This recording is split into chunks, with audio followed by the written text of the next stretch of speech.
बीरबल ने बीरबल को दी 5 नामुमकिन चुनौतियां, लेकिन जवाब सबके होश उड़ाने वाले थे। एक दिन सुबह सुबह अकबर बेहद गंभीर मुद्रा में दरबार पहुंचे। दरबारियों ने देखा कि शहंशाह के चेहरे पर गंभीरता के साथ हल्की मुस्कान भी थी। मतलब आज कुछ खास होने वाला है। अकबर ने कहा, बीरबल, आज मैं तुम्हारी बुद्धि की असली परीक्षा लूंगा। 5 ऐसी चुनौतियां दूंगा जिन्हें कोई नहीं सुलझा सकता। अगर तुम इनका उत्तर दे सको तो मैं तुम्हें बुद्धिराज की उपाधि दूंगा, और अगर नहीं दे सके तो एक दिन के लिए दरबार छोड़कर जाना होगा। बीरबल ने मुस्कुराकर सिर झुकाया, जहांपना, आपकी चुनौतियां ही मेरी ताकत है। पूरा दरबार रोमांच में डूब गया। अकबर ने कहा, बीरबल, तुम्हें आज के दिन दिल्ली के बाजारों में घूमकर बिना किसी से पूछे या बोले ये पता लगाना है कि सबसे अमीर आदमी कौन है। बीरबल ने सिर झुकाया और चला गया। शाम को वो वापस आया और बोला, जहांपना, सबसे अमीर व्यक्ति का नाम है सेठ हरकुमल। अकबर हैरान हुए, बोलकर या पूछकर नहीं किया तो कैसे जाना? बीरबल हंसते हुए बोला, जहां अमीरी है वहां दिखावा जरूर होता है। मैंने देखा, उसकी हवेली में सबसे ज्यादा भीड़, सबसे ज्यादा सेवक और घोड़े भी सुगंधित पानी से धोए जा रहे थे। बिना पूछे सब जाहिर था। अकबर मुस्कुराए, सही है, पहली चुनौती पार। अकबर बोले, अब बताओ ऐसा जवाब दो जो मेरे सवाल से छोटा हो लेकिन मतलब में बड़ा हो। सवाल है, तुम दरबार में सबसे योग्य क्यों हो? बीरबल ने एक शब्द में जवाब दिया, क्योंकि। पूरे दरबार में हंसी गूंज गई। अकबर मुस्कुराए, इसमें न तर्क है न व्याख। अकबर ने एक कपड़ा मंगवाया और बीरबल की आंखें पट्टी से ढक दी। बोले, इस कपड़े का रंग बताओ बिना देखे। बीरबल मुस्कुराया और कपड़े को छूते ही बोला, ये कपड़ा नीला है। अकबर चौंके, कैसे जाना? बीरबल बोला, जहांपना, ये वही कपड़ा है जो आप कल खुद पहन रहे थे, और आपने कहा था ये रंग मुझे सबसे प्रिय है। आपके मन की बात याद रखना ही मेरा धर्म है। दरबारियों ने तालियां बजाई। तीसरी चुनौती भी पार। अब अकबर ने कहा, ऐसी बात कहो जो एक साथ झूठ भी हो और सच भी। बीरबल ने तुरंत कहा, जहांपनाह, आपने आज मुझे सजा दी और इनाम भी दिया। अकबर बोले, ये कैसे हुआ? बीरबल मुस्कुराया, सजा दी चुनौती देकर, लेकिन इनाम मिला आपकी बुद्धिमानी से टकराने का, और वह भी दरबार में। अकबर हंस पड़े, तुम सच में अद्भुत हो। अब आई सबसे कठिन चुनौती। अकबर बोले, बीरबल, मुझे एक ऐसा फूल दो जो किसी भी मौसम में न मुरझाए न सूखे और उसे कोई उगा न सके। पूरा दरबार स्तब्ध हो गया। बीरबल 2 दिन तक नजर नहीं आया। तीसरे दिन वो आया और एक चिट्ठी अकबर को दी। चिट्ठी में सिर्फ एक कविता थी, जिसे न काट सके कोई पतझर, न बांध सके कोई मौसम, जो खिले हर दिल में चुपचाप, वो फूल है इंसान का भरोसा। अकबर की आंखें भर आई। बोले, बीरबल, तुमने मेरे दिल को जीत लिया। अकबर ने बीरबल को बुद्धिराज की उपाधि दी और कहा, तुम्हारे जैसे बुद्धिमान और संवेदनशील व्यक्ति ही इस दरबार की असली शान है। दरबारी तालियां बजाने लगे। बीरबल ने झुककर कहा, जहां सच्चे सवाल होते हैं वहां उत्तर खुद रास्ता बना लेते हैं। सीख, बुद्धिमानी सिर्फ किताबों में नहीं, व्यवहार, संवेदना और समय की समझ में होती है। हर असंभव दिखने वाली चुनौती का हल सही दृष्टिकोण में छिपा होता है। पीके विकास चैनल। वीडियो को लाइक करें, शेयर करें, सब्सक्राइब करें। बीरबल की खामोशी की अदालत, जहां बिना बोले हुआ न्याय। एक दिन अकबर के दरबार में एक विचित्र मामला आया। 2 व्यापारी रोतेज गढ़ते हुए दरबार में पहुंचे। एक का नाम था सेठ हरिदास और दूसरे का नाम था सेठ चंद्रभान। दोनों ही धनवान थे, लेकिन आपसी झगड़े के कारण दुश्मन बन चुके थे। हरिदास ने कहा, जहांपनाह, इस चंद्रभान ने मेरी अनमोल अंगूठी चुरा ली है, जो मेरे पिता की आखिरी निशानी थी। चंद्रभान बोला, महाराज, ये झूठ बोल रहा है। मैंने इसकी कोई अंगूठी नहीं चुराई। ये तो मुझे बदनाम करना चाहता है। अकबर ने कहा, मामला उलझा हुआ है, गवाही भी उलझी हुई है, लेकिन अब ये मामला बीरबल को सौंपा जाता है। बीरबल मुस्कराया और बोला, जहांपनाह, इस बार मैं न्याय जरा अलग तरीके से करूंगा। मैं खामोशी की अदालत लगाऊंगा। इसमें कोई बोलेगा नहीं, फिर भी न्याय होगा। पूरे दरबार में हलचल मच गई। बिना बोले अदालत, ये कैसे संभव है? अकबर ने हंसते हुए कहा, बीरबल, तुम्हारी अदालत देखने का बेसब्री से इंतजार रहेगा। अगले दिन सब लोग दरबार में इकट्ठा हुए। बीरबल ने एक बड़ा सा कागज मंगवाया और उस पर सिर्फ ये लिखा, जो दोषी है उसकी आंखें सबसे पहले पलके झपकाएंगी। फिर उसने दोनों व्यापारियों को सामने बुलाया। दरबार में पूरी तरह खामोशी थी, न कोई आवाज, न कोई बहस। बीरबल खुद शांत होकर बैठ गया और दोनों की आंखों की तरफ देखने लगा। पूरा दरबार भी स्तब्ध था। कुछ ही पल में चंद्रभान ने अचानक पलकें झपका दी, जैसे वो घबरा गया हो। हरिदास स्थिर खड़ा रहा। बीरबल उठे और बोले, जहांपनाह, दोषी सामने है। चंद्रभान ने अपनी आंखें पहले झपकाई और यही उसकी घबराहट और अपराध बोध का प्रमाण है। दरबारियों ने कहा, पर बीरबल जी, ये तो सिर्फ पलके झपकाने की बात है, इसमें दोष कैसे सिद्ध होता है? बीरबल मुस्कराया और बोला, जब इंसान झूठ बोलता है और खामोशी में बैठा होता है, तब उसका मन सबसे ज्यादा बेचैन होता है और उसकी आंखें सबसे पहले उसकी बेचैनी जाहिर करती है। अकबर ने कहा, कमाल है बीरबल, तुमने तो बिना एक शब्द बोले न्याय कर दिया। अब पूरा दरबार हंसी और ताज्जुब से गूंज उठा। चंद्रभान सक्का गया और फिर सच उगल ही दिया। मुझे माफ कर दीजिए महाराज, मैंने ही अंगूठी ली थी, पर मैं डर गया था। बीरबल की निगाहें मुझे भीतर तक चीर गई। बीरबल ने कहा, राजा को धोखा देना आसान नहीं होता जब उसकी आंखें बीरबल की बुद्धि से देख रही हों। अकबर ने बीरबल को इनाम में एक सोने की कलम भेंट की और कहा, आज तुमने हमें यह सिखाया कि शब्दों से ज्यादा प्रभावशाली होती है खामोशी, जब वो बुद्धि के साथ जुड़ी हो। अगले ही दिन एक और व्यापारी घबराया हुआ दरबार पहुंचा। महाराज, मेरी तिजोरी का सारा सोना रातों रात गायब हो गया है। तिजोरी टूटी नहीं है, चौकीदार को कुछ पता नहीं। ये कोई जादू है या कोई गहरी चाल? बीरबल मुस्कराया, इस बार भी हम खामोशी से काम लेंगे। बीरबल ने व्यापारी के घर के सभी नौकरों को दरबार में बुलवाया और उन्हें एक टोकरी थमाई। हर टोकरी में एक एक पवित्र जड़ी बूटी रख दी गई। बीरबल ने कहा, जो चोर है उसकी टोकरी में ये जड़ी बूटी सुबह तक 2 इंच बढ़ जाएगी। सभी नौकरों को उनके घर भेज दिया गया। अगले दिन सुबह सारे नौकर अपनी अपनी टोकरी लेकर आए।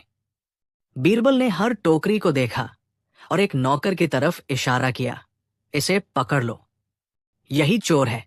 अकबर बोले, पर बीरबल, आपने कैसे पहचाना?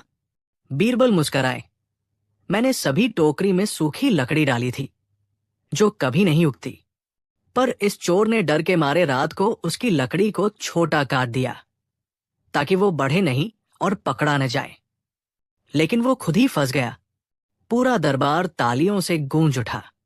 अकबर ने कहा, बीरबल, तुमने फिर साबित कर दिया कि खामोशी में भी वो ताकत है जो शोर मचा देने वाली बातों में नहीं होती। बीरबल ने कहा, जहां बुद्धि है वहां शब्दों की जरूरत नहीं, और जहां अपराध है वहां मौन भी चीख बन जाता है। सीख, मोरल, कभी कभी सच्चाई को पकड़ने के लिए शोर नहीं, समझ चाहिए, और मौन जब बुद्धि के साथ हो तो वो भी न्याय कर सकता है। 3 दरबारी और 1 झूठ। बीरबल ने कैसे खोला सबका सच? एक सुबह दरबार में राजा अकबर ने दरबारियों के चेहरे पर तनाव देखा। 3 प्रमुख दरबारी श्रीमान प्रताप राय, हरिसिंह और मनोहर लाल आपस में कुछ फुसफुसा रहे थे। कुछ देर बाद उन्होंने एक साथ खड़े होकर एक लिखित शिकायत पेश की। अकबर ने पूछा, क्या मामला है? प्रताप राय बोला, जहांपनाह, हम तीनों ने कल रात एक गुप्त दस्तावेज आपके महल के पुस्तकालय से गायब देखा और हमें शक है कि ये बीरबल की लापरवाही से हुआ। बीरबल चुपचाप खड़ा रहा। उसने न कुछ कहा, न कोई सफाई दी। अकबर ने गंभीर स्वर में कहा, बीरबल, तुम क्या कहना चाहोगे? बीरबल मुस्कराया, जहांपनाह, सच्चाई किसी दस्तावेज में नहीं छुपी होती, वो तो नीयत में होती है। 3 लोग मिलकर एक झूठ गढ़ सकते हैं, लेकिन मैं उसे उजागर करूंगा। अनुमति हो तो? अकबर ने सिर हिलाया। दरबार में सत्य ही सर्वोच्च है, बीरबल। बीरबल ने उस रात तीनों दरबारियों को विशेष भोज में आमंत्रित किया। राजा को सूचित कर दिया गया था कि ये एक सत्य खोज भोज होगा। भोज में खाने से पहले बीरबल ने तीनों से कहा, हर किसी की थाली में एक एक मिठाई है, लेकिन इनमें से एक में सच्चाई की पहचान छिपी है, जिसे खाकर तुम्हें सपना आएगा। वही दोषी नहीं है। तीनों ने थोड़ा सकुचाते हुए मिठाई खा ली और रात वही विश्राम किया। अगली सुबह बीरबल ने दरबार में घोषणा की, जहांपनाह, सपना तो किसी को नहीं आया, लेकिन एक ने सपना आने का झूठ जरूर बोला है। दोषी वही है। अकबर ने पूछा, कैसे? बीरबल ने बताया, मैंने तीनों को साधारण मिठाई दी थी, सपनों का कोई जिक्र नहीं था। लेकिन प्रताप राय ने सुबह उठते ही कहा, बीरबल, सपना आया था कि मैं निर्दोष हूं। यानी उसने अपने आप को सही साबित करने की कोशिश की, जबकि मैंने ऐसा कोई संकेत नहीं दिया। झूठ वही बोलता है जो डरता है। प्रताप राय घबरा गया, लेकिन अब हरिसिंह और मनोहरलाल ने उससे पल्ला झाड़ लिया। ये अकेले की योजना रही होगी। बीरबल मुस्कराया, तो अब हम दूसरे सत्य के द्वार पर चलें। उसने एक बड़ा सा कागज दरबार के बीचों बीच टांग दिया और उस पर लिखा, जो निर्दोष है वो इस कागज पर कुछ भी लिख सकता है, लेकिन झूठा कलम उठाते ही डर जाएगा। हरिसिंह ने लिखा, मैं सच्चा हूं। मनोहरलाल ने लिखा, झूठ बोलना पाप है, मैं निर्दोष हूं। प्रताप राय चुपचाप बैठा रहा। बीरबल ने कहा, अब मुझे कुछ नहीं करना पड़ेगा। डर ने ही सच्चाई उगल दी। पर कहानी यही खत्म नहीं हुई। बीरबल ने दोनों को अकेले में बुलाकर अलग अलग पूछा, क्या तुम प्रताप राय की योजना में शामिल नहीं थे? हरिसिंह बोला, सिर्फ मैंने दस्तावेज को देखा था। मनोहरलाल बोला, मैंने ही प्रताप राय को बताया कि दस्तावेज गायब है। बीरबल ने ये जवाब दरबार में सबके सामने रखा। बोले, तीनों की बातों से सिद्ध हो गया कि ये मिलकर रचा गया षड्यंत्र था। झूठ एक था, लेकिन 3 हिस्सों में बांटा गया था और हर हिस्से ने खुद को ही उजागर कर दिया। अकबर बोले, कमाल है बीरबल, तुमने तीनों के झूठ को उनके ही शब्दों से उजागर कर दिया। अकबर ने तीनों को चेतावनी दी, झूठ चाहे 3 सिरों वाला हो, लेकिन वो अंत में सिर कटवाता ही है। दरबार की गरिमा में दोषियों का कोई स्थान नहीं। बीरबल ने कहा, जहां सत्य का सम्मान नहीं होता, वहां ज्ञान और न्याय दोनों मुरझा जाते हैं। तीनों दरबारियों को 1 महीने के लिए दरबार से निष्कासित कर दिया गया। दरबार में आम नागरिक भी उपस्थित थे। सबने बीरबल की चतुराई पर तालियां बजाईं। बीरबल ने हंसते हुए कहा, झूठ की सबसे बड़ी कमजोरी होती है, वो अकेले नहीं चलता और मिलकर भी जल्दी फंसता है। अकबर ने बीरबल को एक स्वर्ण मुद्राओं से भरा थाल भेंट किया और कहा, तुम्हारी बुद्धि न केवल दरबार की बल्कि देश की धरोहर है। सीख, सच्चाई को छुपाने के लिए चाहे कितने भी झूठ जोड़ दिए जाएं, वो देर तक नहीं टिकते और बुद्धिमान व्यक्ति उसे उन्हीं के शब्दों से सामने ला सकता है। ऐसी ही मजेदार और दिमागी चालों से भरी कहानियों के लिए देखिए पीके विकास चैनल। वीडियो को लाइक करें, शेयर करें, सब्सक्राइब करें। फिर मिलेंगे अगली दिमाग घुमा देने वाली कहानी के साथ। धन्यवाद। बीरबल की सिर्फ रात में चलने वाली अदालत और उसका रहस्य। एक दिन दरबार में अचानक एक अजीब सी चर्चा शुरू हुई। शहर में कोई गुप्त अदालत सिर्फ रात में लगती है, जहां बड़े बड़े फैसले हो रहे हैं। अकबर हैरान हुए। राजधानी में कोई अदालत और हमें खबर नहीं? बीरबल मुस्कराए। जहां न्याय हो रहा हो वहां अदालत लगना कोई गलत बात तो नहीं, जहां अन्याय न हो। लेकिन बात कुछ अजीब थी। ये अदालत न तो दरबार की थी, न ही किसी ज्ञात मंत्री की। तो फिर ये रात की अदालत कौन चला रहा था और क्यों? बस फिर क्या था? पूरी राजधानी में कानाफूसी शुरू हो गई और बीरबल ने खुद को इस रहस्य में झोंक दिया। एक सुबह बादशाह अकबर ने दरबारियों से पूछा, किसी ने उस रात की अदालत के बारे में कुछ सुना है? मंत्री अब्दुल बोले, जहां पनाह, सुना है वहां गरीबों को इंसाफ मिल रहा है। लोग रात होते ही वहां जाते हैं और सुबह मुस्कुराते लौटते हैं। बीरबल गहरी सोच में डूबे थे। अकबर बोले, बीरबल, हम इसका सच जानना चाहते हैं। पता लगाओ कौन चला रहा है ये अदालत। उस रात बीरबल ने एक फकीर का भेष बनाया और पुराने बाजार की गलियों में घूमने लगे। चारों ओर सन्नाटा था, लेकिन एक जगह हल्की रोशनी थी, पुरानी मस्जिद के पीछे की ओर। वहां लाइन में कुछ गरीब खड़े थे, किसान, मजदूर और कुछ महिलाएं भी। एक नौजवान कह रहा था, आज हमारी बारी है, शायद इस बार जमीन वापस मिल जाए। बीरबल चौंके, क्या यहां वाकई कोई न्याय हो रहा है? गहरी रात में जब चांद सिर पर था, एक बुजुर्ग मौलवी जैसा आदमी आया, साथ में 2 औरतें और एक युवा लड़का। मौलवी ने मंच जैसा कुछ बनाया और सबको बैठने का इशारा किया। फिर हर किसी की सुनवाई शुरू हुई। किसी की जमीन हड़पी गई थी, किसी का बेटा जेल में गलत आरोप में बंद था, किसी और की दुकान से रिश्वत मांगी गई थी। मौलवी सबकी बात सुनते और एक कागज पर कुछ लिखकर कहते, इंसाफ मिलेगा। बीरबल को ये सब देखकर हैरानी हुई, लेकिन असली झटका तब लगा जब बीरबल ने उस मौलवी के चेहरे को ध्यान से देखा। सुबह होते ही बीरबल दरबार पहुंचे और बोले, जहांपनाह, मुझे लग रहा है कि ये रात की अदालत कोई आम बात नहीं है, इसकी जड़ें बहुत गहरी हैं। अकबर ने पूछा, क्या पता चला? बीरबल बोले, हमें एक और रात की मोहलत चाहिए। आज मैं अपने असली रूप में वहां जाऊंगा। उस रात बीरबल बिना भेष बदले पहुंचे और सभा के आगे खड़े हो गए। लोग डर गए। बीरबल साहब, आप? मौलवी थोड़ा घबरा गया, लेकिन फिर बोला, अगर आप इंसाफ के खिलाफ नहीं हैं, तो स्वागत है। बीरबल बोले, पहले सच बताओ, तुम कौन हो? मौलवी ने चुपचाप अपना नकाब हटाया और वहां था पूर्व न्याय मंत्री मलिक असलम, जिसे कुछ साल पहले घोटाले के आरोप में बर्खास्त किया गया था। असलम ने कहा, बीरबल साहब, मैंने गलत नहीं किया था। मुझे साजिश के तहत दरबार से निकाला गया, पर मैंने न्याय करना नहीं छोड़ा। मैंने देखा कि दिन में डर और रिश्वत का बोलबाला है, इसलिए रात को गरीबों के लिए अदालत शुरू की, जहां सच सिर्फ सच होता है।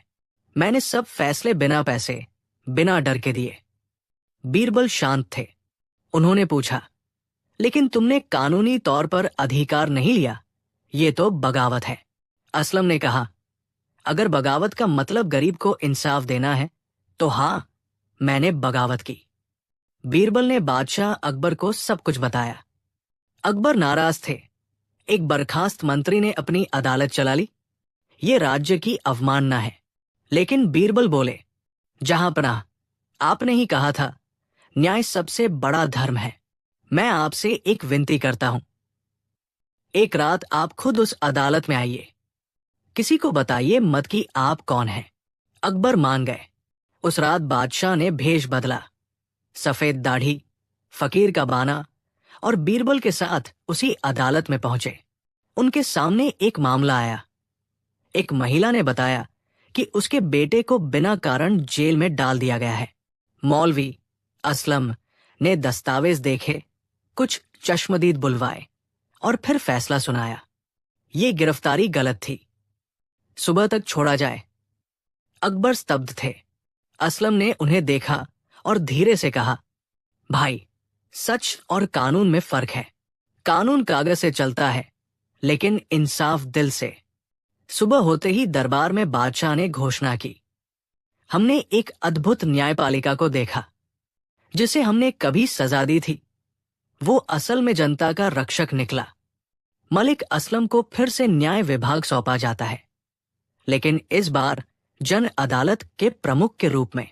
बीरबल मुस्कराए। जहां सच हो, वहां उजाला हो या अंधेरा, इंसाफ जरूर होता है। अंतिम मोड़। लेकिन बीरबल के कानों में एक और फुसफुसाहट आई। अब एक और अदालत शुरू हुई है, लेकिन इस बार जंगल में, और वहां फैसले के बदले लोग गायब हो जाते हैं। क्या बीरबल उस जंगल की अदालत का भी पर्दाफाश करेंगे? जाने अगले भाग में। सीख। जहां न्याय होता है वहां समय, स्थान और सत्ता मायने नहीं रखते, लेकिन जब न्याय गुप्त हो जाए तो सवाल जरूर उठते हैं।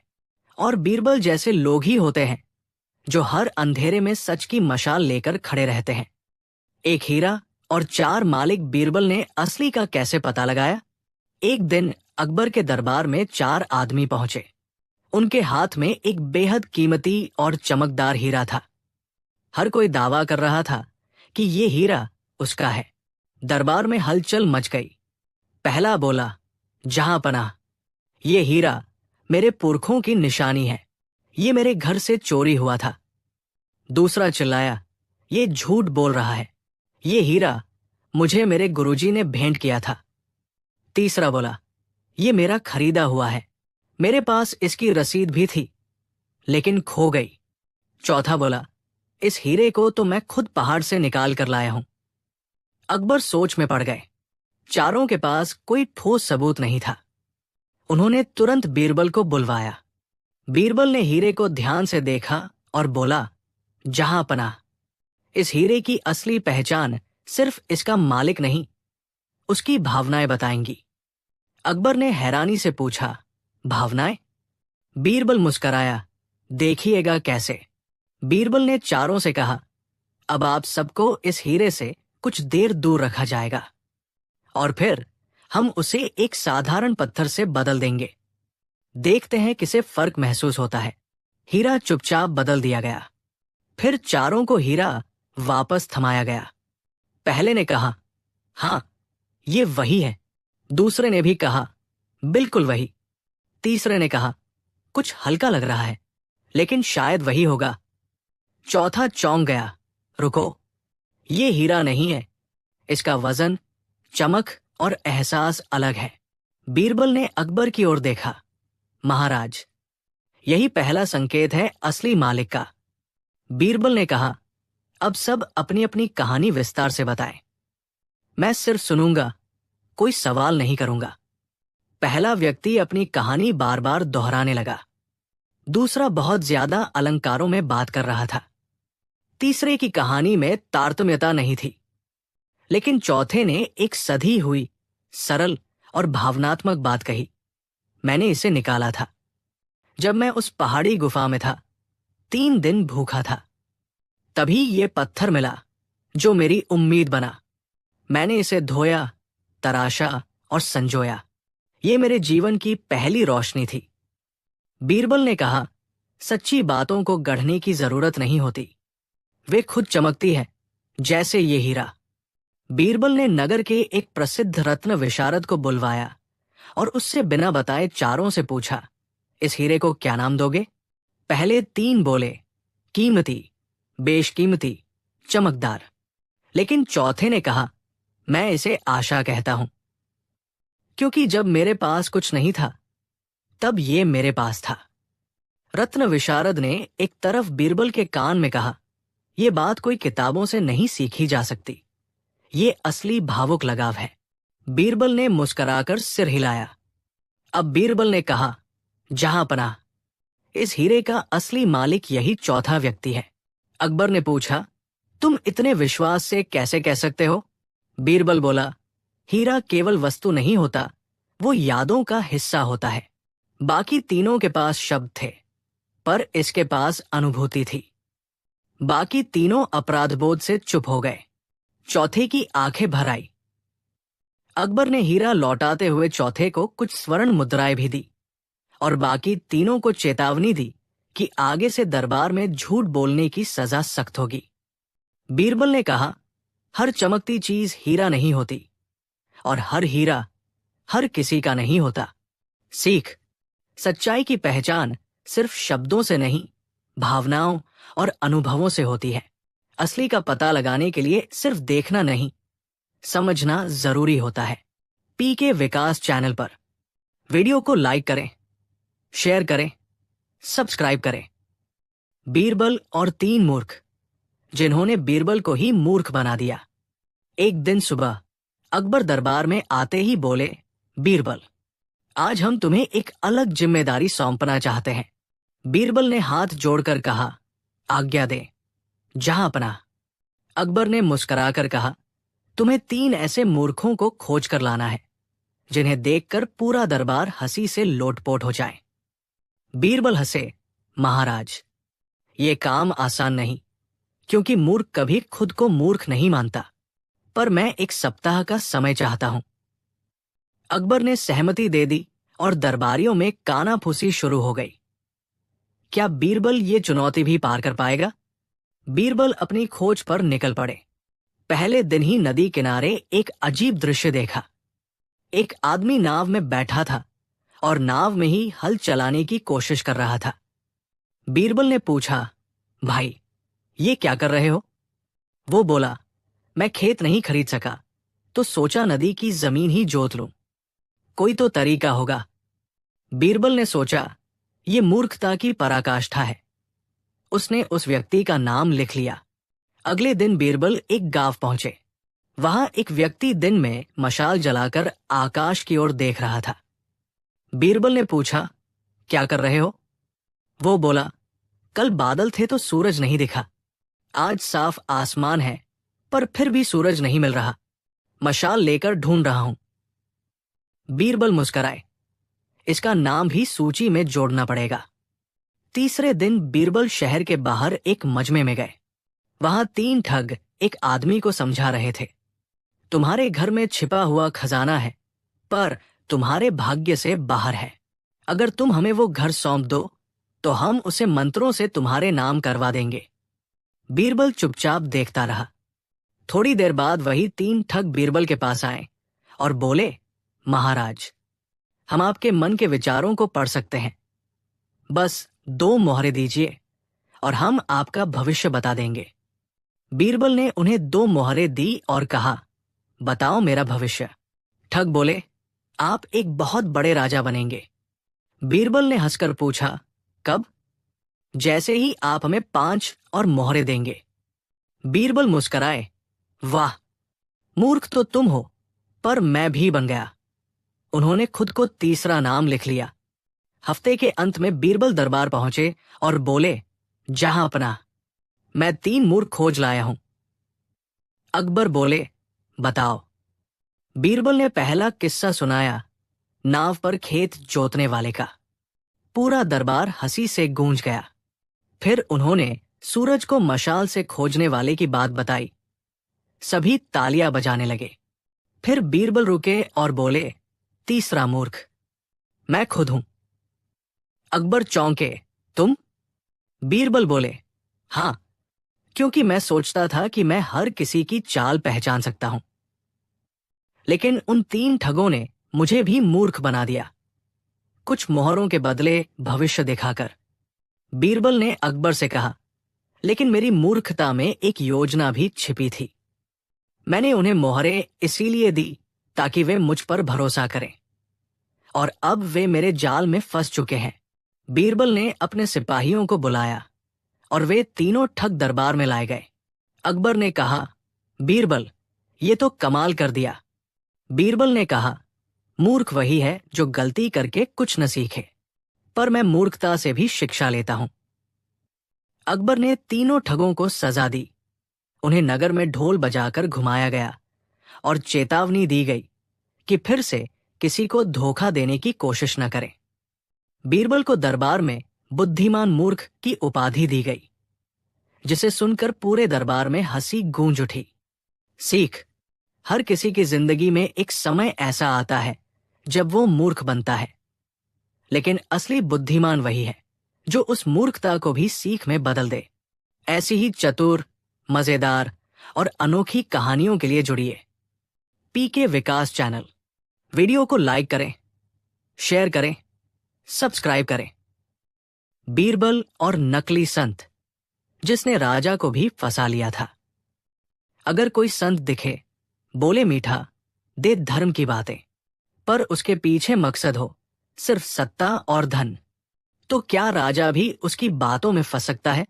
एक दिन सुबह सुबह खबर आई, एक महान संत पधारे हैं, जिनकी भविष्यवाणियां सच्ची होती हैं और जिनके दर्शन से बीमार ठीक हो जाते हैं। अकबर ने कहा, राजा भी उस संत का आशीर्वाद लेना चाहता है। संत आए, सफेद वस्त्र, गहरी आंखें, मीठी वाणी और बात बात में, महाराज, आप भगवान के अवतार हैं। दरबार में आपकी आत्मा सबसे पवित्र है। अकबर मुस्कराए। दरबारियों ने सिर झुका दिए। बीरबल चुप थे। कुछ ही दिनों में उस संत का महल में विशेष स्थान हो गया। वो राजकक्ष में भी आने लगे। अकबर के कान में बात करते, मंत्र फूंकते। उन्होंने कहा, जहांपना, कुछ मंत्री आपकी कुंडली में दोष लाते हैं। अगर उन्हें दरबार से हटा दिया जाए तो आपके जीवन में समृद्धि आएगी।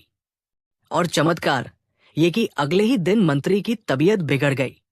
लोग बोले, संत असली है। अकबर ने उनकी बात मान ली। अकबर ने एक दिन दरबार में कहा, बीरबल, संत जी कहते हैं कि तुम्हें राजधर्म का ज्ञान अधूरा है। क्यों ना आज संत जी और तुम एक ज्ञान संवाद करो? बीरबल मुस्कराए। संवाद आरंभ हुआ। संत, जिसने मोह त्यागा वही ज्ञानी। बीरबल, तो फिर आप महल में क्यों रुके हैं? संत, राजा को धर्म का मार्ग दिखा रहा हूं। बीरबल, तो फिर राजा के गहनों की माला आपके गले में क्यों है? दरबार में हल्की सी हंसी गूंजी। बीरबल ने रात को अपना पुराना वेश धारण किया। एक आम साधु बनकर संत के प्रवचन स्थल पर गए।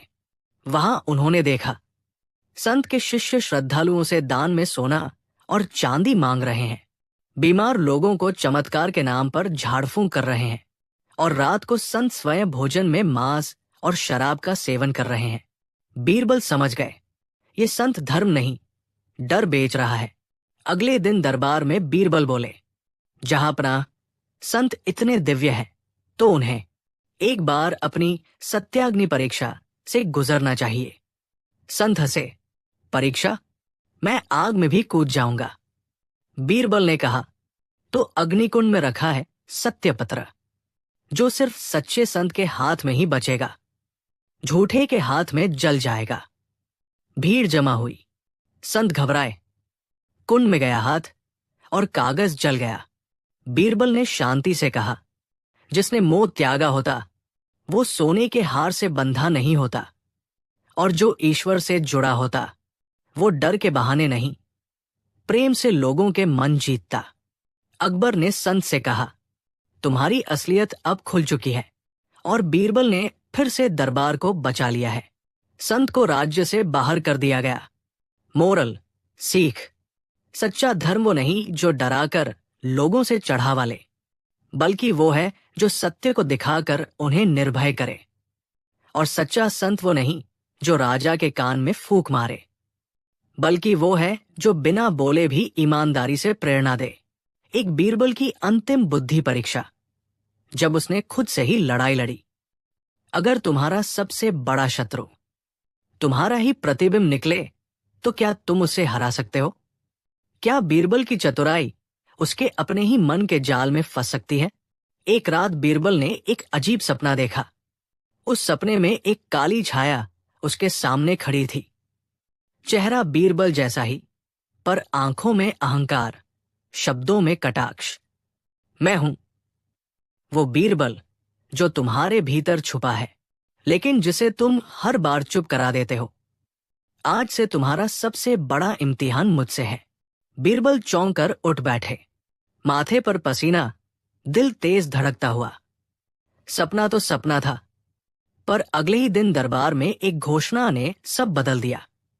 अकबर ने दरबार में कहा, हमने आज तक बीरबल को हर चुनौती में विजयी पाया है, लेकिन आज हम उसे उस स्थिति में देखना चाहते हैं जहां कोई सलाह न दे सके कोई मार्ग न दिखा सके। एक ऐसी परीक्षा जो उसे खुद से ही उलझा दे। दरबार में सन्नाटा छा गया। अकबर बोले, बीरबल, तुम्हें 7 दिन के भीतर खुद को ही झूठा साबित करना है, अपने हर तर्क को काटना है। अगर न कर सके तो तुम्हारा पद 1 साल के लिए किसी और को दे दिया जाएगा। पहला दिन बीरबल ने सोचा, मैं सबसे बुद्धिमान हूं, ये मेरा गर्व नहीं, सच्चाई है। पर दूसरे ही दिन उसके भीतर से वही छाया फिर जागी। क्या ये गर्व नहीं? अगर तुम बुद्धिमान हो तो अपने ही ज्ञान को उल्टा करके दिखाओ। अब हर सवाल पर 2 बीरबल लड़ने लगे, एक जो सलाह देता था और दूसरा जो उसकी सलाह को तोड़ता था। तीसरे दिन बीरबल ने खुद से पूछा, अगर कोई राजा अत्याचारी हो तो उसे कैसे सुधारा जाए? पहला बीरबल बोला, उसे बुद्धि से समझाया जाए। दूसरा बीरबल बोला, अगर वो न माने तो? क्या बुद्धि हमेशा काम करती है? अब बीरबल चुप हो गया। इसी दौरान दरबार में कुछ मंत्री उत्साहित हो उठे। अब बीरबल कमजोर हो रहा है, शायद अब हमें मौका मिल जाए। उन्होंने अकबर से कहा, जहां पनाह, बीरबल अब खुद से हार रहा है, हम उसे हराने को तैयार हैं। अकबर ने बस मुस्कराकर कहा, बीरबल की सबसे बड़ी ताकत यही है, वो तब भी सोचता है जब बाकी लोग सिर्फ उम्मीद छोड़ देते हैं। छठे दिन बीरबल एकांत में बैठा था जब वो छाया फिर प्रकट हुई। अब उसका रूप और भी डरावना था। मैं तर्क हूं, तुम्हारा अहंकार, तुम्हारा डर, तुम्हारा संशय। अगर मुझसे जीतना है तो तुम हर वो बात झूठ सिद्ध करो जो तुमने अब तक राजा को बताई। बीरबल ने पसीना पोंछा। उसे समझ नहीं आ रहा था कि अपना सच खुद कैसे काटे। अंतिम दिन बीरबल दरबार में गया। सभी चुप थे। अकबर ने कहा, तो बीरबल, क्या तुमने खुद को झूठा साबित किया? बीरबल बोले, जहां पनाह, मैंने अपने तर्कों को तोड़ा, अपने ज्ञान को पलटा और हर उत्तर का उल्टा उत्तर सोचा, लेकिन एक बात कभी नहीं बदली। सच वही था जो समय पर काम आया। इसलिए मैंने खुद से नहीं, अपने भ्रम से युद्ध किया और अब मैं वही बीरबल हूं, लेकिन अपने दूसरे बीरबल को हराकर लौटा हूं। दरबार में तालियां बजी। अकबर ने बीरबल को महाज्ञानी की उपाधि दी। पर उसी रात बीरबल की मेज पर एक चिट्ठी पड़ी थी। उसमें लिखा था, तुमने मुझे हराया नहीं, मैंने तुम्हें और गहरा बना दिया। अगली बार जब तुम किसी और की चाल समझोगे, याद रखना, मैं फिर सामने आऊंगा। नीचे लिखा था, तुम्हारा ही दूसरा रूप, बीरबल, प्रतिबिंब। क्या अगली बार बीरबल का प्रतिबिंब किसी और के रूप में दरबार में घुसेगा? क्या यह सिर्फ एक मानसिक परीक्षा थी या कोई रहस्यमयी तांत्रिक चाल? अगला भाग। जब बीरबल के सामने खड़ा हुआ एक दूसरा बीरबल और दोनों में फर्क समझ नहीं आया। अगर 2 बीरबल एक साथ खड़े हों, एक असली, एक नकली, और दोनों एक जैसी बुद्धि से जवाब दे, तो राजा किसे सच्चा मानेगा? अकबर दरबार में बैठे थे, तभी अचानक एक सैनिक भागता हुआ आया। जहां पनाह, बाहर बीरबल खड़े हैं और उनके साथ एक और बीरबल भी है। अकबर चौंके। क्या मतलब? 2 बीरबल? सैनिक, जी हुजूर, दोनों एक जैसे कपड़े, एक जैसी चाल, एक जैसी वाणी और एक जैसी चतुराई के साथ बोल रहे हैं। भीड़ इकट्ठा हो गई।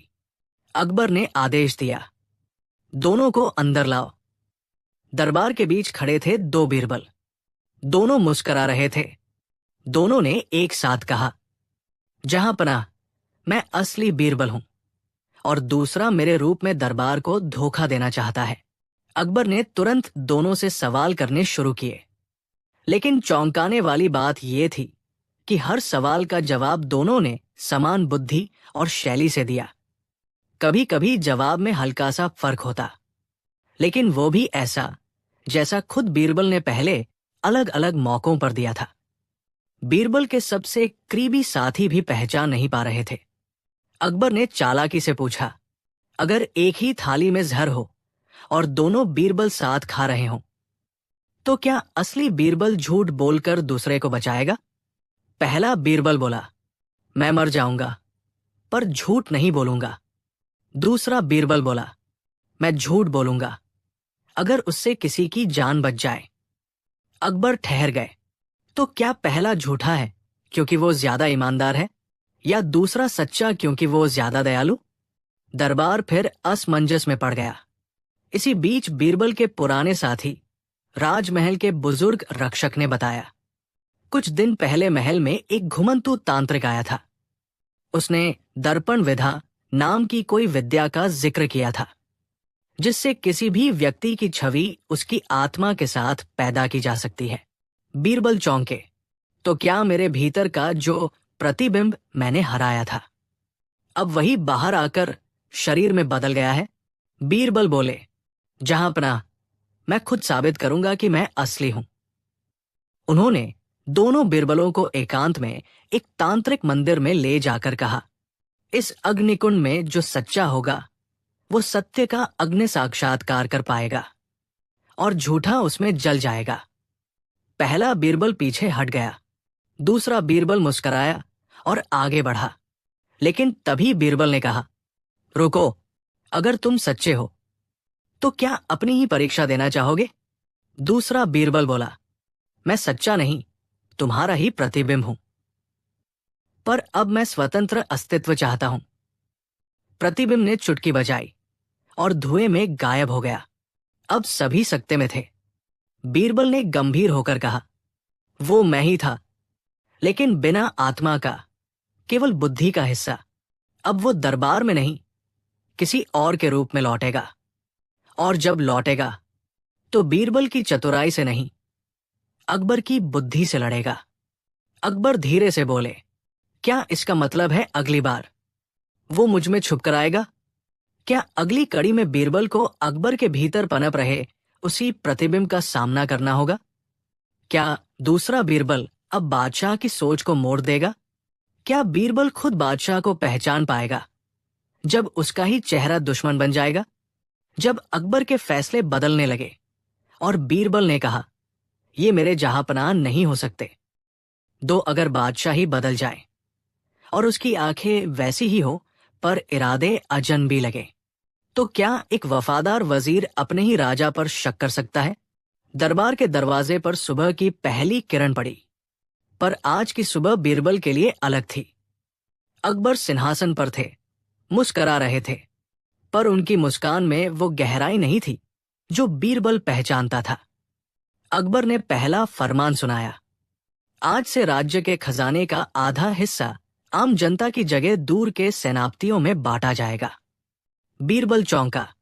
दूसरा फरमान, अब दरबार में कोई भी मंत्री बीरबल से सलाह लिए बिना निर्णय ले सकता है। बीरबल की आंखों में संदेह की चिंगारी चमक उठी। अगले 3 दिन बीरबल ने चुपचाप सब देखा। जहां पहले अकबर गरीबों की चिंता करते थे, अब वो केवल सेनाओं और ताकत की बात कर रहे थे। जहां पहले बीरबल के हर शब्द पर विचार होता था, अब उन्हें बीच में ही टोक दिया जाता था। और सबसे बड़ी बात, अकबर अब आईने में नहीं देख रहे थे। बीरबल ने झुककर कहा, जहांपनाह, क्या सब कुशल है? अकबर बोले, कुशल वही है जो सत्ता बचाए, न कि सच्चाई बताए। बीरबल उस रात महल के पुराने हिस्से में पहुंचे जहां अकबर का वास्तविक कमरा था।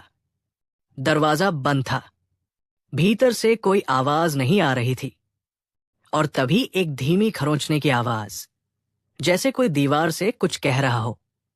बीरबल ने दीवार पर कान लगाया और अंदर से आवाज आई, बीरबल, मैं हूं। अकबर, मैं कैद हूं। बीरबल सन्न रह गए। बीरबल समझ चुका था, दरबार में जो अकबर है वो असली नहीं, पर कैसे हो सकता है कि कोई हुबू बादशाह जैसा बन जाए? उसे याद आया वो तांत्रिक प्रतिबिंब जिसने कहा था, अगली बार मैं वहां जाऊंगा जहां बीरबल की नजर सबसे कम जाती है और भरोसा सबसे ज्यादा होता है। बीरबल ने अब मन में ठान लिया, अब मैं बादशाह को उनके ही प्रतिबिंब से छुड़ा कर लाऊंगा। बीरबल ने दरबार में अगले दिन एक नई सभा रखवाई। जहांपनाह, मेरी समझ में कुछ दुविधा है। क्या आप मेरी परीक्षा लें? 7 ऐसे सवाल पूछिए जिनसे पता चले मैं अब भी आपके लायक हूं या नहीं। अकबर प्रतिबिंब हंसे। बिल्कुल, शुरू करो। पर बीरबल ने कहा, नहीं, आप पूछिए, जैसे आप हमेशा से पूछते आए हैं, और मैं जवाब देकर साबित करूंगा कि मैं ही असली बीरबल हूं। अकबर ने पहला सवाल पूछा, लेकिन वो सवाल था बल और साम्राज्य पर। दूसरा, धन और युद्ध। तीसरा, डर और नियंत्रण। बीरबल मुस्कुराए। बस, असली अकबर कभी ऐसी बातें पहले नहीं करता था। आप वो हैं जिनकी आंखें मेरी जानती हैं, पर सोच नहीं। बीरबल ने ताली बजाई और पहरेदार एक असली अकबर को साथ लाए, जिसे बीरबल ने गुप्त रूप से महल की दीवारों के पीछे से आजाद करवाया था। अब दोनों अकबर आमने सामने खड़े थे। दोनों बोले, मैं असली अकबर हूं। बीरबल ने चुपचाप एक दर्पण लाया और उसे दोनों के सामने रखा। असली अकबर का चेहरा देखा, पर प्रतिबिंब का चेहरा धुंधला होने लगा। प्रतिबिंब ने चीखते हुए कहा, मैं गया नहीं हूं बीरबल। मैं अब हर उस सोच में हूं जो सत्ता को ज्ञान से बड़ा मानती है। अगली बार मैं तुम्हारी जुबान में आऊंगा और तुम खुद नहीं पहचान पाओगे कि सच बोल रहे हो या झूठ। अब सवाल उठता है, क्या बीरबल की वाणी ही अब उसका अगला युद्ध क्षेत्र बनेगी? क्या बीरबल अपनी सोच के भीतर से झूठ और सच को अलग कर पाएगा? जब बीरबल के शब्द ही गलतियां करने लगे और दरबार ने कहा, अब बीरबल नहीं रहा चतुर। जब बीरबल के शब्द ही गलतियां करने लगे और दरबार ने कहा, अब बीरबल नहीं रहा चतुर। अगर तुम्हारी जुबान तुम्हारे खिलाफ बोलने लगे और तुम्हारे अपने शब्द तुम्हें कटघरे में खड़ा कर दें, तो तुम खुद को कैसे बचाओगे? दरबार सामान्य हो चला था। अकबर फिर से सिंहासन पर थे और बीरबल उनकी दाईं ओर। लेकिन बीरबल की बातों में कुछ बदला बदला सा था। जहां पहले उनके जवाब व्यंग्य, चतुराई और सटीकता से भरे होते थे, अब वे कभी कभी गलत दिशा में जाते या उलझे हुए लगते। उदाहरण, मंत्री, क्या योजना रखे बीरबल जी? बीरबल, नदी को आग से भर दो और उसमें नाव चलाओ। मंत्री, चौंक कर, क्या कहा आपने? बीरबल, सुधारते हुए, मेरा मतलब था। मतलब? भूल गया शायद। सब लोग हंसे। लगता है बीरबल अब बूढ़े हो गए हैं। कुछ दरबारी बीरबल की स्थिति देखकर खुश थे। एक ने दूसरे से कहा, अब ये सही समय है बीरबल की जगह लेने का। दूसरा बोला, अगर ये ऐसे ही बोलते रहे तो अगली सभा में इन्हें दरबार से हटा दिया जाएगा। अकबर भी परेशान थे। एक दिन उन्होंने एकांत में बीरबल से पूछा, बीरबल, तुम ठीक तो हो? तुम्हारी जुबान वो बात नहीं कह रही जो तुम कहना चाहते हो। बीरबल ने चुपचाप जवाब दिया, जहां पनाह, लगता है कोई मेरी जुबान से खेल रहा है। रात को बीरबल अपने कमरे में अकेले बैठे थे। तभी एक धीमी आवाज आई, उनकी ही जुबान से, मगर जुबान हिली ही नहीं। तुमने मुझे आईने में हराया, अकबर की शक्ल में हराया। अब मैं तुम्हारी बोलने की शक्ति में बस गया हूं। अब तुम वही बोलोगे जो मैं चाहूंगा। बीरबल घबरा गए। उन्होंने दर्पण में देखा और एक पल को अपने ही प्रतिबिंब ने आंख मारी। बीरबल ने तय किया, अब युद्ध जुबान से नहीं, मौन से होगा। उन्होंने अगले दिन से दरबार में बोलना बंद कर दिया। हर सवाल का जवाब अब इशारों, प्रतीकों और कहानी के टुकड़ों से देने लगे। दरबार में सनसनी थी। क्या बीरबल अब बोल ही नहीं सकते? लेकिन बीरबल का हर इशारा पहले से भी गहरा होने लगा। अकबर ने कहा, अब बीरबल के मौन में भी पूरी बात होती है। बीरबल ने एक यंत्र बनवाया, वाणी कुंड, एक छोटा घड़ा जिसमें वो रोज अपनी बोली बातें लिखकर जलाते और कहते, जो बात सच होगी वो धुआं बनकर ऊपर जाएगा, जो झूठ होगी वो राख बनकर नीचे गिरेगी। 7वें दिन उन्होंने देखा, एक खास वाक्य बार बार नीचे गिरता था। अकबर को हटाना चाहिए। बीरबल बोले, अब मैं समझा, प्रतिबिंब फिर से लौट आया है और इस बार वो मेरी जुबान के जरिए राजा के खिलाफ साजिश बो रहा है। अगले दरबार में बीरबल खड़े हुए और बोले, जहांपनाह, अगर मैं कभी कुछ ऐसा बोलूं जो आपके मन को ठेस पहुंचाए तो समझ लीजिए वो मैं नहीं, वो अब भी मेरे भीतर का कोई छाया है। अकबर ने पूछा, तो क्या वह छाया अभी जिंदा है? बीरबल बोले, वो अब शब्द नहीं बनता, वो अब कहानी बनकर फैलेगा। और तभी एक दूत आया, जहांपनाह, बाजार में एक नया किस्सा घूम रहा है। बीरबल ने राजा को मूर्ख कहा। अकबर चौंके। बीरबल ने चुपचाप कहा, अब वो प्रतिबिंब मेरी जुबान नहीं, मेरी कहानी बन गया है। अब लड़ाई मेरे ही नाम से फैलते झूठ से है। जब बीरबल को अपने ही किस्सों से लड़ना पड़ा और हर जगह उसकी नकल ने दरबार को घेर लिया। 4 प्रारंभिक प्रश्न।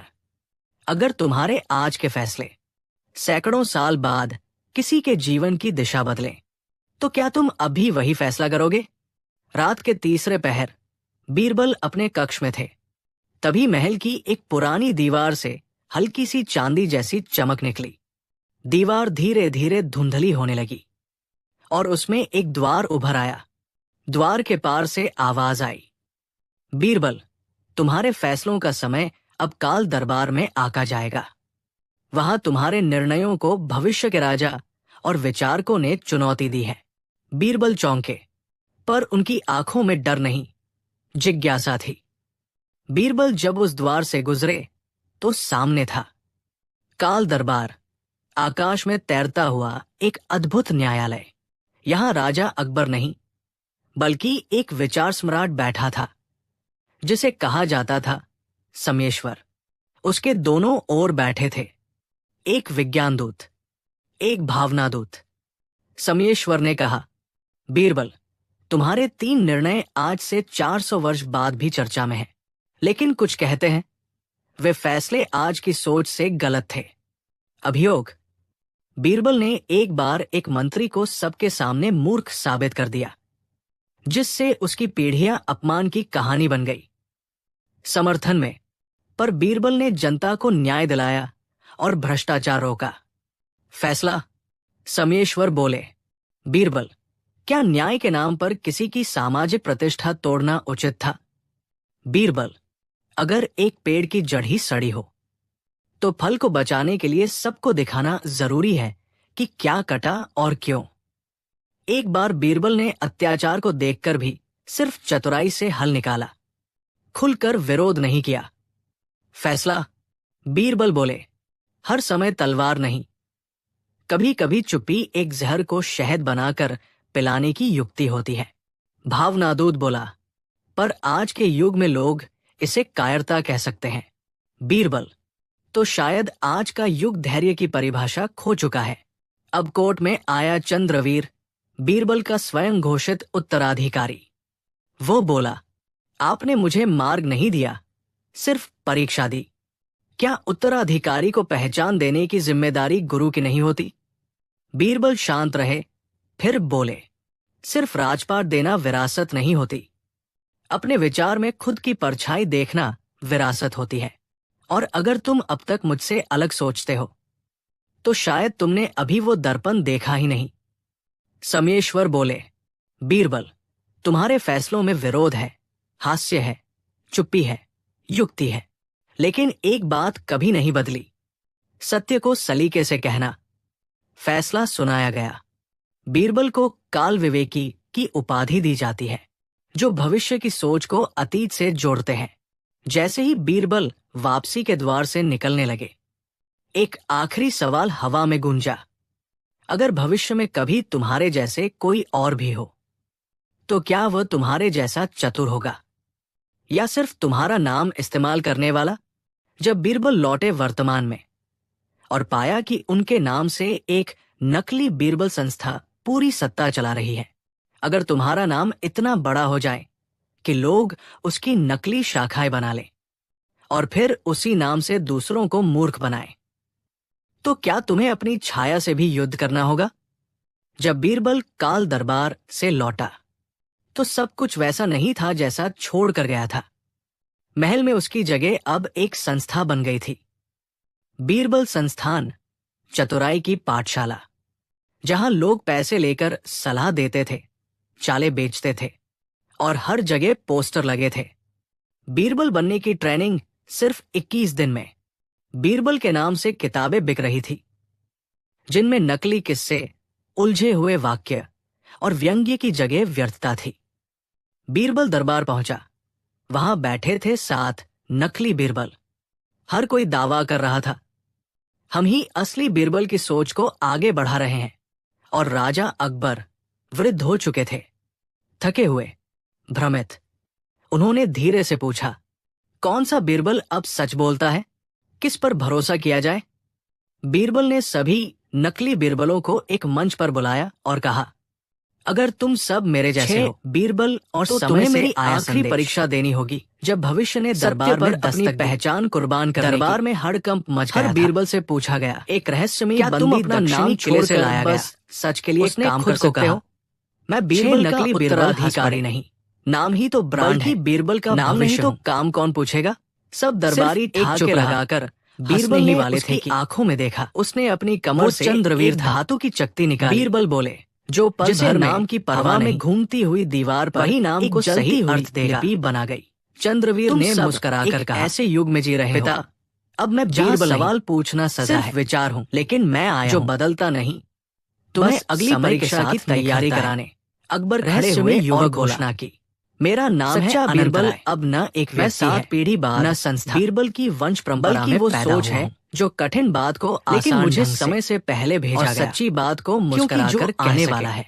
बीरबल महल की छत पर खड़े थे, विवेक हवा में बिखरे थे उनके नाम के पोस्टर। बीरबल उस जिनमें आंखों में देखता रहा, कुछ और आश्चर्य में डूबे स्वर में धीरे से कहा, इसमें मेरा चेहरा बीरबल अब मेरा ही किताब में नहीं, पर तुम बल्कि हर उस अनंतराय ने एक जो बिना डरे किया, बिना दिखावे के एक मुहर सच के लिए खड़ी होती 2040 और फिर समय शास्त्र धीरे धीरे बीरबल की परछाई में लिखा था। वो विचार बनकर हर कोई जुबान हो जाए, हर दिमाग तब सिंहासन को मिटा देना चाहिए लगे, ताकि जनता खुद निर्णय करे। सच्चाई और चतुराई से विचार बन जाए, बीरबल होना है अकबर। और जब नाम बड़ा हो जाए, दरबार स्तब्ध, तो जिम्मेदारी बीरबल बड़ी हो जाती है। तुम्हारा कहना है कि राजा का स्थान ही नहीं होना चाहिए, विचार है। अनंतराय ने सिर झुकाया, कोई संस्था नहीं, पोस्टर, राजा कोई नकल कभी पूरी तरह कैद नहीं कर सकती, जैसे नींव दिखती नहीं लेकिन महल को थामे रहती है। बीरबल ने कहा, अगर तुम भविष्य से आए हो तो 3 बातों का उत्तर दो जो अब तक कोई नहीं जानता। अनंतराय बोला, एक बार आपने चोरी के आरोप में फंसी एक महिला को निर्दोष पाया था, पर समाज की बदनामी से बचाने के लिए आपने चोरी अपने ऊपर ली और जनता को कभी सच बताया ही नहीं। बीरबल का चेहरा स्तब्ध। ये बात सिर्फ मैंने और एक दिए ने जानी थी।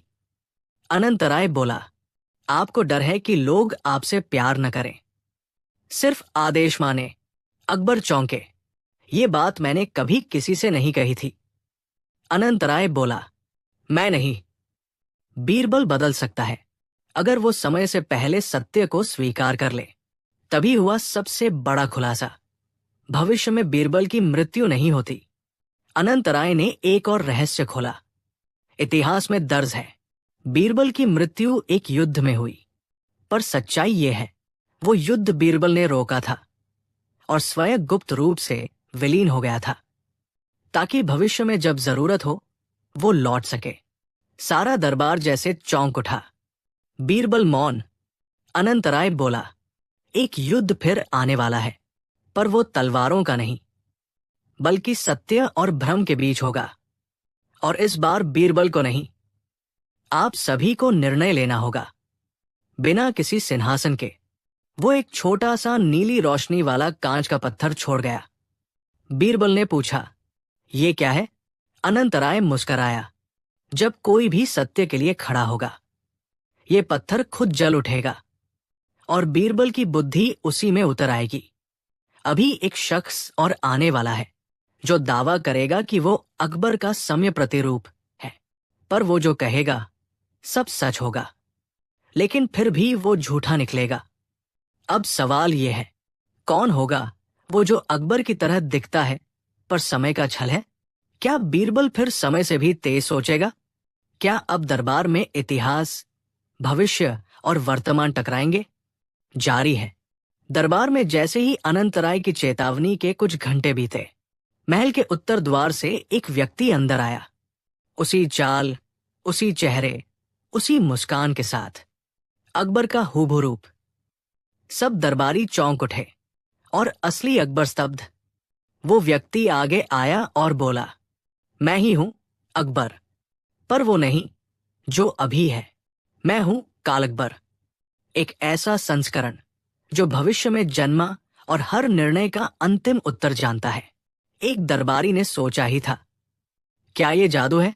तभी काल अकबर बोला, नहीं, ये जादू नहीं, ये सम्यक ज्ञान है। तुम अभी सोच रहे थे कि मुझे कैसे परखा जाएगा। मैं उत्तर देता हूं, मुझसे कोई सत्य छिपा नहीं।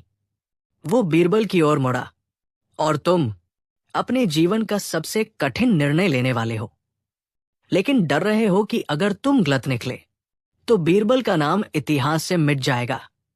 बीरबल कुछ बोल ही नहीं पाए। सारा दरबार अवाक। बीरबल की शंका, जो सब जानता है वो झूठा कैसे हो सकता है? बीरबल ने सोचा, क्या ये वास्तव में भविष्य से आया कोई अकबर है? अगर ये झूठा है तो इसकी सच्चाई कैसे खुल सकती है? उन्होंने चालाकी से एक जाल बिछाया। हे काल अकबर, अगर तुम समय से आगे हो तो बताओ, अगले सूर्य ग्रहण में राजा को क्या नहीं करना चाहिए? काल अकबर बिना रुके बोला, राजा को जल ग्रहण नहीं करना चाहिए, क्योंकि उसके बाद उसके शरीर की ऊर्जा क्षीण हो जाएगी। बीरबल हंसे, झूठ, क्योंकि अगले सूर्य ग्रहण में राजा यहां होगा ही नहीं, वो तो बंगाल की लड़ाई में व्यस्त होगा। काल अकबर ने आंखें बंद की और हवा में एक विचित्र कंपन हुआ। अकबर की शक्ल बदल गई। अब वो कोई यंत्र जैसा लग रहा था। अनंतराय के छोड़े पत्थर से अचानक नीली लपट निकली और बीरबल के सामने आकर चमक गई। बीरबल चीखे, ये इंसान नहीं, ये एक काल बुद्धि प्रतिबिंब है, एक ऐसा निर्माण जो मानवों के डर और निर्णयों की भविष्यवाणियां पढ़कर उन्हें भ्रमित करता है, ताकि वो सोचें कि वे सही कर रहे हैं, जबकि वे अपने विवेक से दूर होते जाएं। बीरबल ने एक अंतिम चाल चली। उन्होंने काल अकबर से कहा, अगर तू सब जानता है तो बता, मेरा अंतिम निर्णय क्या होगा? काल अकबर बोला, तुम मुझे सिंहासन की गुप्त चाबी सौंपोगे ताकि मैं राज्य का नेतृत्व कर सकूं। बीरबल मुस्कराया, झूठ, क्योंकि मेरा अंतिम निर्णय अभी बना ही नहीं, और जो भविष्य बिना चुनाव के निश्चित हो वो भविष्य नहीं, कैद है। साथ ही उन्होंने अनंतराय के पत्थर से काल अकबर की ओर प्रकाश डाला और उसका रूप एक धुएं भरे प्रतिबिंब में बिखर गया। अनंतराय की आवाज दरबार में गूंजी। काल अकबर कोई शख्स नहीं, वो हर राजा की आशंका, हर मंत्री का भय और हर दरबारी की लालसा का प्रतिबिंब है। जब कोई इंसान स्वयं पर संदेह करता है, वही काल अकबर जागता है। अब बीरबल ने कहा, हम सभी के भीतर एक काल अकबर होता है जो हमें बताता है कि सब तय है, सब मालूम है, लेकिन असली ताकत है अज्ञात में निर्णय लेने की हिम्मत। बीरबल, तुमने मुझे आज वो सिखाया जो किसी भी किताब में नहीं लिखा। सच्चा राजा वो है जो सबसे पहले अपने डर से लड़े। दरबार के ऊपर आसमान में एक नील रंग की आभा छा गई और शब्द गूंजे, अभी तो बीरबल ने सिर्फ काल को हराया है, अगली बार उसे खुद से भी तेज दिमाग वाले न्याय के शून्य सिद्धांत से भिड़ना होगा, जहां सही और गलत दोनों ही गलत होंगे। अब सवाल यह है, क्या बीरबल न्याय के उस चरण को समझ पाएगा जहां हर निर्णय सही भी है और गलत भी? अगला कौन सा रहस्यमयी चरित्र सामने आने वाला है? और क्या बीरबल का अंत अब करीब है, या वो अमर बुद्धि बनकर समय से भी ऊपर उठ जाएगा? बीरबल और न्याय का शून्य, जहां हर फैसला भ्रम है, जारी है। 5 बीरबल और वो शाजिया जिसने दरबार को 2 हिस्सों में बांट दिया। राजमहल की दीवार टूटी नहीं थी, दरार पड़ी थी इतिहास में। वो रहस्यमयी नकाबपोश स्त्री जो खुद को शाजिया बेगम कहती थी। हाथ में एक प्राचीन पत्र लेकर दरबार में पहुंची। ये हुमायूं का हस्तलिखित पत्र है। मैं उनकी तीसरी संतान हूं और इस सिंहासन पर मेरा जन्म सिद्ध अधिकार है। बीरबल ने धीरे से पूछा, अगर आप सच्ची वारिस थी तो इतने वर्षों तक कहाँ थी? शाजिया की आवाज कांपी नहीं, बल्कि गूंज उठी। मैं वही थी जहां हर औरत को रखा गया, परछाई में। अब परछाई सिंहासन पर आना चाहती है। पत्र में लिखा था, यदि मेरे दोनों पुत्र न मिले या अयोग्य सिद्ध हों तो मेरी पुत्री शाजिया को वो शिक्षा दी जाए जो एक सम्राज्ञी को योग्य बनाए, क्योंकि उसकी मां थी मेरी सबसे बुद्धिमान रानी। दरबार की दीवारें सन्न, अकबर तक भी स्तब्ध। मुझे तो कभी ये ज्ञात ही नहीं था। बीरबल बोले, शाजिया, आपके दावे की परीक्षा जरूरी है, पर यह परीक्षा आपके स्त्री होने की नहीं, आपकी बुद्धि, सहनशीलता और सत्य के लिए होगी। आरिफ, जनता का नायक, नकाबपोश राजकुमार, खून का दावा, शाजिया बेगम, हुमायूं की छुपी संतति। बीरबल ने कहा, सिंहासन अब परीक्षा नहीं लेगा। अब परीक्षा लेंगे हम तीनों से एक एक सत्य मांगा जाएगा, जो अहंकार से नहीं, संवेदनशीलता से जुड़ा हो। बीरबल ने 3 गरीब विधवाओं को बुलाया जिनका राशन कोई लूट कर भाग गया था। आरिफ बोला, राजकोष से सहायता दी जाए। नकाबपोश बोला, लुटेरे को पकड़कर दरबार में लाया जाए। शाजिया बोली, तीनों विधवाओं से पूछिए, क्या उन्हें सजा चाहिए या भविष्य सुरक्षित करना? अगर वे चाहें, मैं स्वयं उनके बच्चों की शिक्षा का खर्च उठाऊंगी, क्योंकि न्याय सिर्फ सजा नहीं, सहानुभूति भी है। बीरबल मौन हो गए। सिंहासन से धीमा प्रकाश निकला। बीरबल ने कहा, आप तीनों में से जो सिंहासन छोड़ दे वो ही सबसे योग्य होगा, क्योंकि राज सिंहासन पाने की नहीं, त्याग की परीक्षा है। आरिफ मुस्कराया, मैंने तो पहले ही कहा था, मुझे सिंहासन नहीं चाहिए।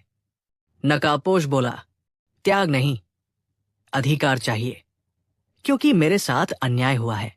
शाजिया ने मौन होकर अपना पत्र जमीन पर रख दिया और सिर झुकाकर बोली, अगर इस राज्य को आरिफ से न्याय और नकाबपोश से शक्ति मिल सकती है तो मुझे सिंहासन नहीं, सिर्फ दरबार में जगह चाहिए, ताकि भविष्य की बेटियां छुपाई न जाए। सिंहासन से दिव्य प्रकाश उठा और पहली बार तीनों दावेदारों के सिर पर एक एक कमल की छाया पड़ी। सिंहासन बोला नहीं, पर जमीन से एक नई पंक्ति उभरी। सत्ता बांटी नहीं जाती, पर राज्य एक सोच से संभाला जा सकता है। अकबर उठे और बोले, आरिफ को जनता का न्याय मंत्री बनाया जाए, नकाबपोश को सीमांत सेना का संरक्षक और शाजिया बेगम को राज्यसभा की पहली स्त्री प्रधान। फिर अकबर सिंहासन की ओर झुके और बोले, आज मैं समझा कि राजा वही है जो सत्ता न चाहे पर फिर भी सबके लिए खड़ा हो।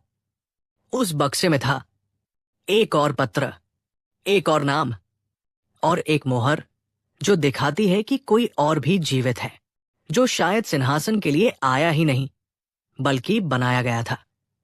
अब क्या होगा? क्या कोई चौथा और अंतिम उत्तराधिकारी है?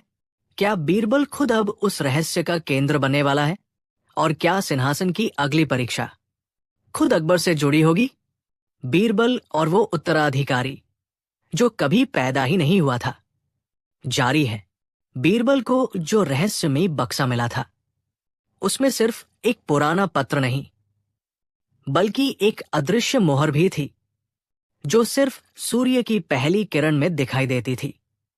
जब पत्र को सूर्य के सामने खोला गया, उसमें उभरे शब्द थे, वो उत्तराधिकारी जिसने कभी जन्म नहीं लिया, लेकिन फिर भी हर निर्णय में जीवित है, उसे खोजो, जो समय के बाहर खड़ा है।